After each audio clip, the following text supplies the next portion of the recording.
ज़ैन Buddhism में एक बड़ी सुंदर कहानी है।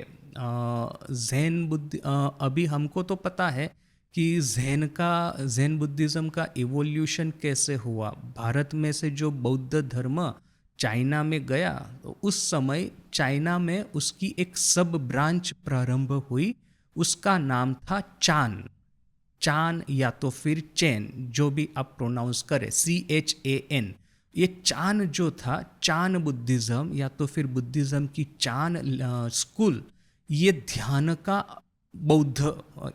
का चाइनीज वर्जन है। संस्कृत में कहेंगे ध्यान, तो चाइनीज में कहेंगे चान। तो ये ध्यान का हुआ चान, यानी कि बौद्ध धर्म के वैसे बहुत सारे शाखा प्रशाखाएं बढ़ गई थी। उसमें कहीं देवी देवताओं की, सांप की और पत्थर और ये भी सब पूजाएं प्रारंभ हो गई थी। किंतु उसका जो प्योर फॉर्म था कि मेडिटेशन, यानी कि ये निर्वाण प्राप्ति, वही एक प्योर रास्ता है। तो वो एक रास्ता ये अभी भी बचा हुआ था और इस ब्रांच को कहते थे चान बुद्धिज्म। किंतु इसमें भी ऐसा हुआ कि इसमें भी कुछ कुछ शाखा प्रशाखाएं होती गई। एक प्रशाखा गई जापान में, और जापान में चान का हुआ ज़ैन। तो ये ज़ैन बुद्धिज्म जो है, ये लोग अपने पेट्रियार्क गिनवाते हैं। पेट्रियार्क अर्थात कि इस तरह के संत महापुरुष कि जिनकी तपस्या ने ज़ैन बुद्धिज्म को जीवित रखा। ज़ैन बुद्धिज्म रूपी ये जो शाखा है, उसको उन्होंने परिपुष्ट किया। उसमें उन्होंने फिलोसॉफिकल या तो फिर स्पिरिचुअल नर्चरिंग किया, स्पिरिचुअल या तो फिलोसॉफिकल फूड प्रोवाइड किया। तो इस तरह से वो ज़ैन बुद्धिज्म में पेट्रियार्क गिनवाते हैं। उसमें जो सिक्स्थ पेट्रियार्क था, हुई नेंग इसका नाम था, चाइनीज नेशनल था। तो उसका नाम एक बड़ा प्रोमिनेंट रूप से लिया जाता है। हुई नेंग के द्वारा रचित या तो फिर हुई नेंग के उपदेशों के ऊपर में उनके डिसाइपल द्वारा रचित प्लेटफॉर्म सूत्र, वो बड़ा ही पॉपुलर है, ज़ैन बुद्धिज्म का एक आधार स्तंभ माना जाता है। तो ये हुई नेंग की कहानी है। वो एक्चुअली अनपढ़ लड़का था। वैसे तो उसके पिताजी थे राजा, वहाँ का जो चाइनीज एम्पेरर था, उसकी कोर्ट में ये थे, कोई ऑफिसर थे। किंतु कोई भी कारण से वो राजा का वो उनके विश्वास के पात्र रहे नहीं। राजा ने उनको कोर्ट में से निकाल दिया और कुछ ही समय के बाद में उनका मृत्यु हो गया, युवा अवस्था में ही। तो समझ सकते हैं कि ये छोटा बच्चा हुई नेंग और उसकी माँ अभी कैसे जिएंगे बेचारे। तो वो उन्होंने, ये साउथ चाइना में रहते थे, तो नॉर्थ चाइना की ओर उन्होंने माइग्रेशन किया। अभी नॉर्थ चाइना में ये बच्चा जो है, वो कहीं पे वो कुछ अभी छोटी सी दुकान में, एक छोटे से बाजार में कुछ चीज़ें विक्रय कर रहा होगा। तो उस समय उसने एक कस्टमर को देखा। कस्टमर को वो कुछ सेल कर रहा था। उस समय ये कस्टमर ये डायमंड सूत्र का पाठ कर रहा था। तो ये बुद्धिज्म का बड़ा ही इम्पोर्टेंट सूत्र है। तो ये पाठ सुन करके ये बच्चा हुई ने वो बड़ा ही प्रभावित हो गया। तो उसने पूछा कि अच्छा बताइए, तो ये जो आप सूत्र का पाठ कर रहे हैं, उसका चैंटिंग कर रहे हैं, ये है क्या चीज़? ये तो मुझे सुनने में बड़ा अच्छा लगा। अभी क्या है, लड़का बेचारा पढ़ा लिखा था नहीं, और चाइना में भी ये कास्ट सिस्टम जैसा होता है, जैसे अपने यहाँ पे भी है, हर जगह पे होता है, बस लोग स्वीकार नहीं करते। तो ये जो बच्चा था वो थोड़ा लोअर कास्ट का था उनके हिसाब से। ये लोग इनको सदर्न बारबेरियन कहते थे, यानी कि साउथ चाइना से आया हुआ एक जंगली आदमी। तो जो भी है, तो अभी ये लड़का पूछ रहा है अपने उस कस्टमर को कि ये कहाँ से आपने सीखा, क्या हुआ? तो फिर एक कस्टमर ने कहा कि यहाँ पे एक बुद्धिस्ट मेडिटेशन मोनेस्ट्री है, वहाँ पे मैंने ये सीखा। तो ये हुईनेंग तो बड़ा ही खुश हो गया सुन करके। फिर ये कस्टमर ने कहा कि वहाँ पे चान जो स्कूल है, उसके फिफ्थ पेट्रियार्क वहाँ पे रहते हैं। यदि तुम्हारी इच्छा है तो तुम जा कर के उसके साथ में बात करो। तो हुईनेंग कहता है अच्छा। फिर उसने वो घर बर सब छोड़ करके, वो दुकान माँ सबको छोड़ करके बुद्धिस्ट मोनेस्ट्री में गया।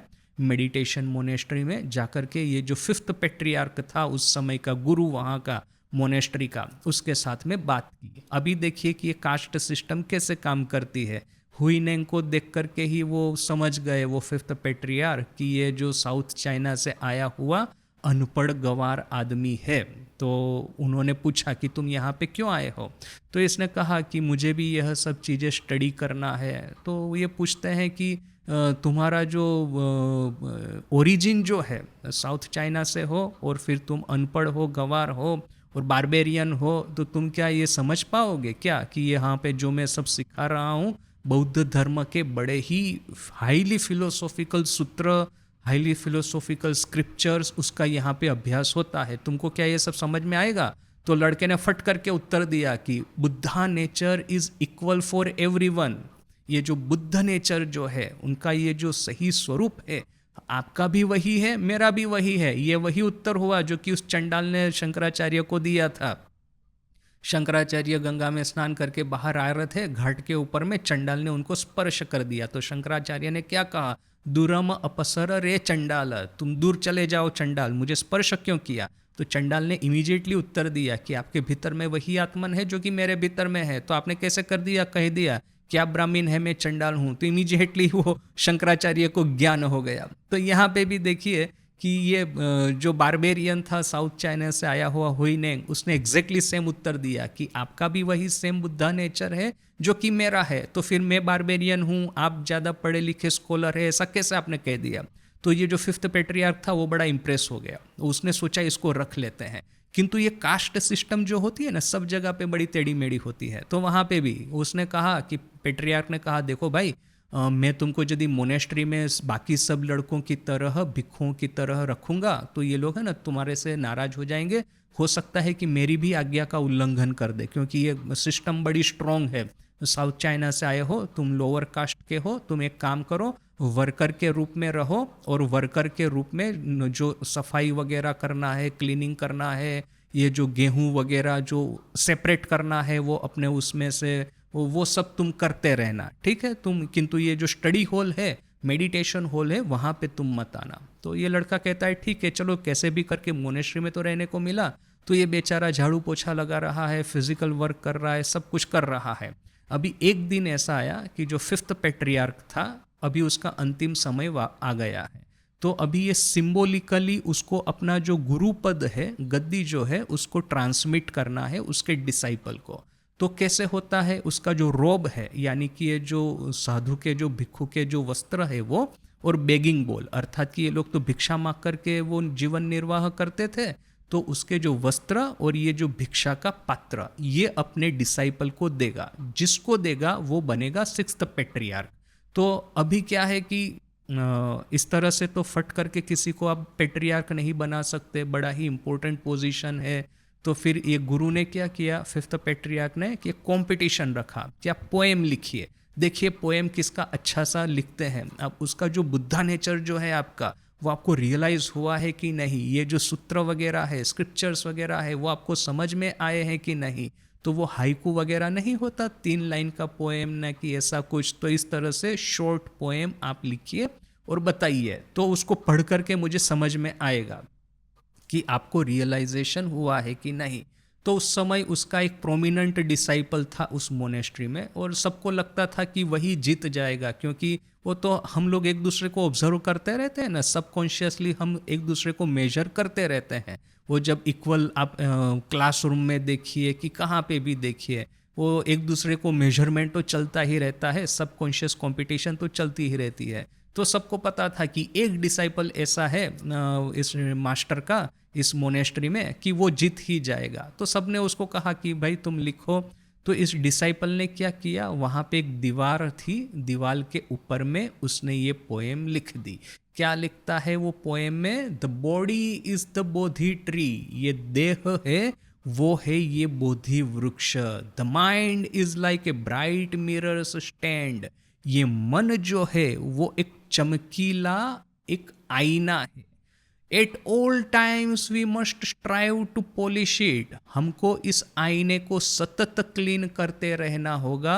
And must not let dust gather, और इस आईने के ऊपर में ये धूल मिट्टी न लग जाए। इसलिए देखिए, अभी इसका जो ओरिजिनल जो होगा, उसका जो पावर, उसका जो पोएटिकल ब्यूटी जो होगा, वो तो अभी हमको अनुमान ही करना है ये कहाँ से ये सेकंड थर्ड रेट ट्रांसलेशन हमारे पास में आया है, तो जो भी है। किंतु देखिए पोएम बड़ा स्पष्ट है और बुद्धिज्म का जो ये भाव है बड़े ही सुंदर रूप से ये व्यक्त करता है कि देह है बोधि वृक्ष और मन है जैसे कि इस आईना। अभी मन रूपी इस आईने के ऊपर में धूल मिट्टी लग जाती है, अर्थात क्या है कि ये देह के माध्यम से ये सेंसरी इनपुट जो है, इंद्रियों के सुख जो है या तो फिर इंद्रियों के विषय जो है, सतत अपने मन में प्रवेश करते रहते हैं। मन में प्रवेश करेंगे तो मन रूपी आईने पे जैसे कि ये एक मिट्टी का आवरण लगा देते हैं, तो इस मिट्टी के आवरण को आपको सतत क्लीन करते ही रहना होगा।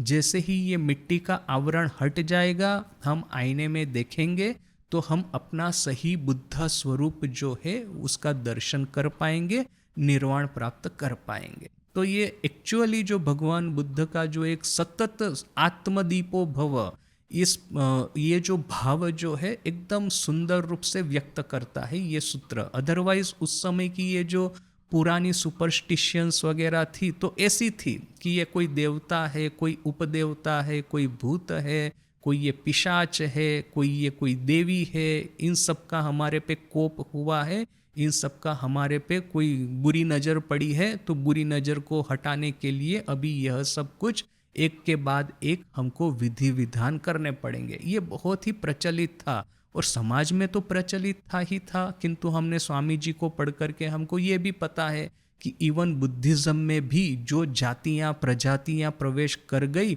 जंगली जातियाँ वगैरह ने, तो उन्होंने अपनी ये जो अंधश्रद्धा है वो भी बुद्धिज़्म के भीतर में लेकर के आई, बोल करके ये जितने भी सांप की पूजा, ये वृक्ष की पूजा, पत्थर की पूजा, यह सो जो सब था ट्राइबल एक वो शमानिक कल्चर, वो शमानिक कल्चर बुद्धिज़्म के भीतर में भी प्रवेश कर गया था। तो यहाँ पे एक finally he is one person, एक ऐसा भिक्खु है, एक ऐसा बौद्ध है जो कि भगवान बुद्ध का जो प्योर मैसेज है कि हमारे हृदय में ही हमारा सही स्वरूप बुद्धा नेचर कहो न कि निर्वाण विद्यमान है। आत्म साक्षात्कार करने के लिए आत्म प्रचेष्टा ही यथेष्ट है। ये आत्म प्रचेष्टा या तो फिर ये कहेंगे कि हमको अपनी ही निर्वाण अपने हाथों में है, ये जो साधन या तो फिर उपासना, यही एक माध्यम है बुद्धा नेचर प्राप्त करने का। तो ये छोटी सी पोएम में बड़ा ही सुंदर रूप से आ जाता है कि देह बोधि वृक्ष है, मन जो है एक चमकीला आईना है, शाइनिंग मिरर, ब्राइट मिरर है, इसके ऊपर में सतत धूल मिट्टी जमती रहती है, तो धूल मिट्टी जमने से कामना वासना रूपी इसको जैसे ही साफ कर दे तो साथ में ही हमको अपना सही स्वरूप देखने लगेगा। तो छोटी सी पोएम में बड़ा ही सुंदर रूप से बुद्धिज़्म का, भगवान बुद्ध का मैसेज कलेक्ट हुआ है। अभी यह जो दूसरे दिन जिन लोगों ने इस पोएम को देखा, सभी वाह वाह करने लगे कि हाँ देखो ये इसने पोएम लिखा है, यही जीतेगा। और एक्चुअली ये डिसाइपल जो था उसका इतना ये प्रेस्टीज था विद इन दैट मोनेस्ट्री, और किसी ने पोएम लिखने का साहस ही नहीं किया, कंपटीशन में आए ही नहीं। पता है कि इसके जैसा तो हम करने नहीं वाले हैं, इसकी जो लिटरेरी ब्यूटी है, इसका जो फिलोसॉफिकल डेप्थ है, इसके सामने हम लोग टिके कभी रहने वाले नहीं है। बिना मतलब का लिखेंगे सामने पोएम तो 10 लोग हमारी मजाक उड़ाएंगे बोल करके, और किसी ने कंपटीशन में सामने कोई पोएम लिखा ही नहीं। अभी ये जो 5th पैट्रियार्क था, दूसरे दिन उसने देखा कि दीवार पे वो पोएम लिखी गई है, तो वो भी जाकर के पढ़ रहा है।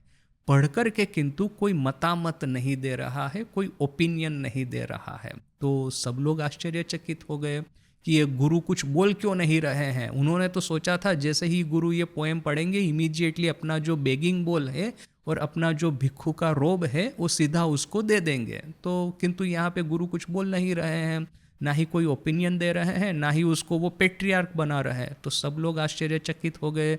अभी दिन के बाद दिन जाते रहते हैं और कोई पोएम लिखी गई है दीवार के ऊपर में।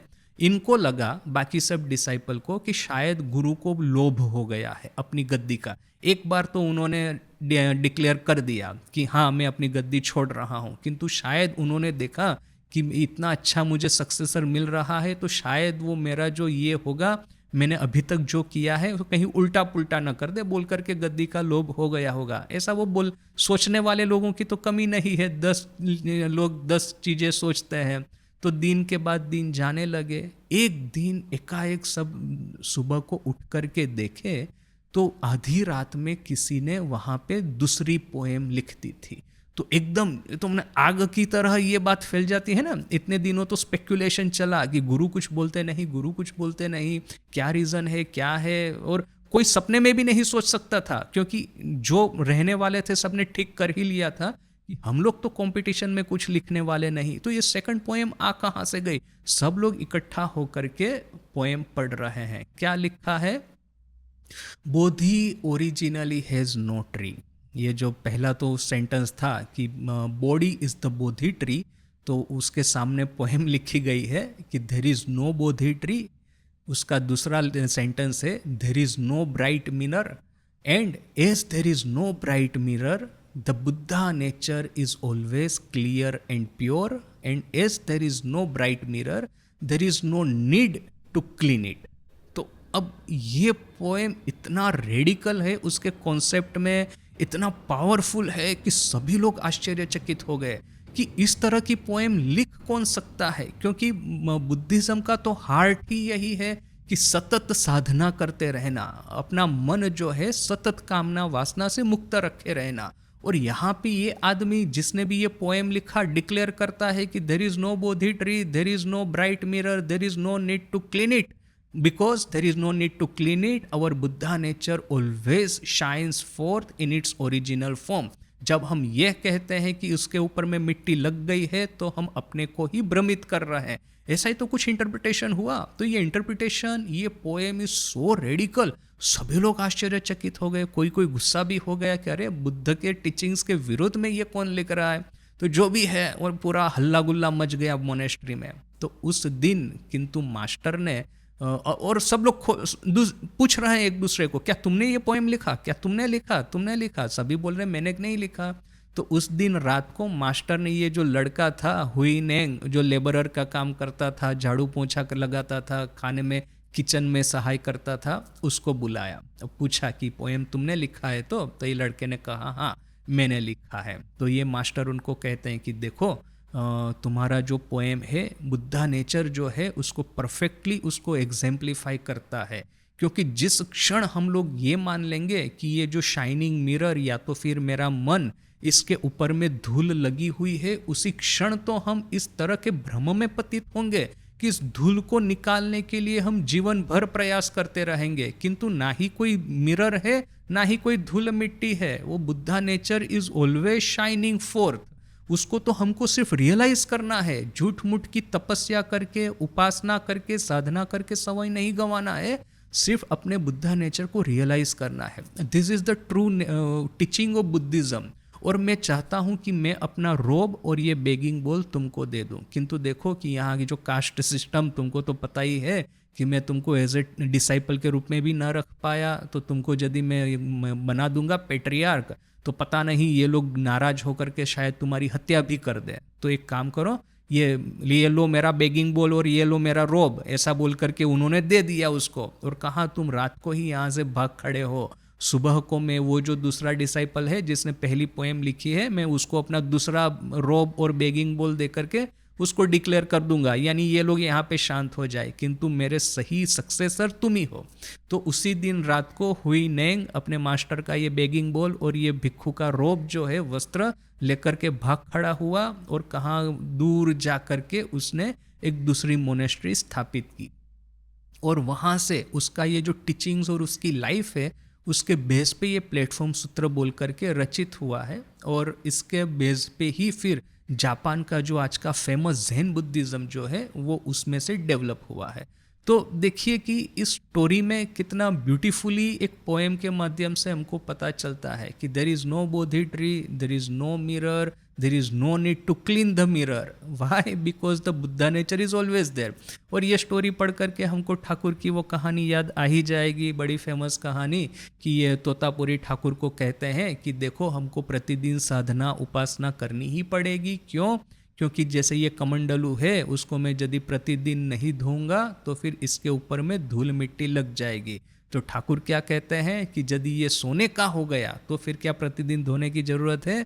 तो तोतापुरी भी हंसते हंसते अपने शिष्य की बातों का समर्थन करते हैं कि हाँ, यदि निर्विकल्प समाधि प्राप्त हो जाती है तो फिर, और उसके बाद में यदि आपका पुनः आगमन होता है, वैसे तो 21 दिन में मृत्यु है निर्विकल्प समाधि में, किंतु यदि ईश्वर की इच्छा से, माने ये भी तो एक कॉन्ट्राडिक्शन इन टर्म है ना, निर्विकल्प समाधि में तो हम ही ईश्वर हो गए, ईश्वर के भी परे चले गए, किंतु जो भी है हमारी ही इच्छा से यदि कहे एक तरह से तो कॉन्ट्राडिक्शन, क्योंकि अद्वैत वेदांत को शब्दों में व्यक्त करना बड़ा मुश्किल है। हमारी जो लैंग्वेज है वो सब्जेक्ट ऑब्जेक्ट के रिलेशन डेवलप करने के लिए बनी गई है, किंतु ऑब्जेक्ट है ही नहीं जहाँ पे सिर्फ सब्जेक्ट ही है, तो फिर इस तरह की ये जो सिचुएशन, इसको आप कैसे लैंग्वेज में डिस्क्राइब करेंगे? तो वट एवर, तो किंतु यदि ऐसा कुछ योगानुयोग हो गया कि निर्विकल्प समाधि से वापिस आए तो ये मनुष्य जो है वो जीवन मुक्त हो जाता है, उसको फिर इस तरह की प्रतिदिन साधना करने की आवश्यकता नहीं।